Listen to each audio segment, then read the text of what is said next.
বিসমিল্লাহির রহমানির রহিম। এই তো সন্ধ্যাবেলার ইফতারি সব আয়োজন শুরু করে দিলাম। যাই হোক, আজকে আমার মনটা তেমন একটা ভালো না, মাখনি খুব অশান্তির ভিতর আছি রে ভাই। কার কার মা আছে অবশ্যই কমেন্টে জানাবেন। মা বাপ থাকতে যত্ন করেন, ভালোবাসেন, শ্রদ্ধা করেন। মা বাপ হারিয়ে গেলে তখনকা বুঝবেন যে মা বাপ কি দামি জিনিস। আমার ভাই বুঝছে না, আমার ভাইটা এতই স্বার্থপর হয়ে গেছে, বোর কথায় অন্ধ বিশ্বাস হয়ে গেছে। জানেন যে আমার মাটা কেমন এখন অবহেলা করছে জমিটুক নেওয়ার জন্য, এত অসাব্য।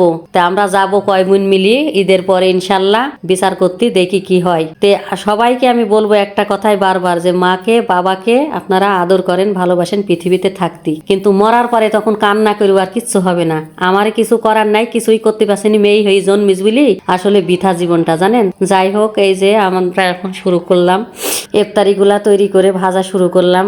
ভাজা প্রায় শেষের দিকেই হয়ে যাচ্ছে, আরো আছে কিছু ভাজবো। আমাদের আবার এই ইফতারি তেলের ভাজা পোড়া জিনিস আমার ছেলেরও পছন্দ, খাওয়া ঠিক না, তারপরও ওর বাবা রোজা রাখে না, তারপরও ওর বাবার খুব পছন্দ। কি করব বলেন, তাই ওদের জন্য বানানো লাগে। আমি এগুলা খাইনি, আমি ইফতারি করে একটু শরবত খাই, একটু খেজুর খাই, এগুলা খেয়ে আর মাগরিবের নামাজ আদায় করে তারপরে একটু ধীরে সুস্থে অল্প একটু ভাত খাই। আবার ফের তারাবির নামাজ পড়ে তারপরে এবার একটু ভাত খেয়ে ওষুধ খেয়ে তারপরে শুই। তো যাই হোক, আপনাদের এই ভিডিওটা যদি ভালো লেগে থাকে সাবস্ক্রাইব করবেন, পাশে থাকবেন এবং কমেন্ট শেয়ার লাইক করবেন বেশি বেশি। আমার আবার বেশি আপায় যে ইফতারির পরে একটু ভাত খাইছে তো অস্থির লাগছে, এই জন্য কথা বলতে যাই এমন একটু বাধা হচ্ছে, কেউ কিছু মনে করেন না। আমার আবার প্রেশারও আছে, এই জন্য ধরেন কথাগুলো এমন হচ্ছে কেমন।